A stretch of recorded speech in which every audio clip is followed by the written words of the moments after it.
Hi everyone! In this tutorial we will learn how to make a face detection system using the Raspberry Pi 4 and the camera module 3. The purpose of this project is to help you begin using the OpenCV library for creating more advanced applications that utilize the face detection tool.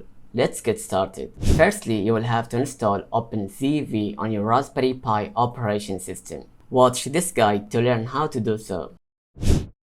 Then open Sony and paste this code into it.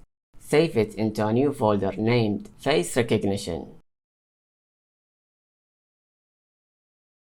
Now copy this GitHub link to download the Cascade file. Save it in the same folder. Make sure the path of the Cascade file is correct.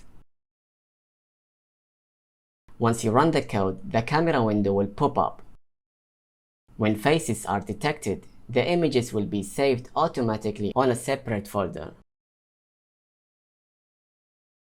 That's all for this tutorial. Go ahead and improve the code to make more advanced projects using the face detection tool. Thanks for watching, stay tuned and see you next time.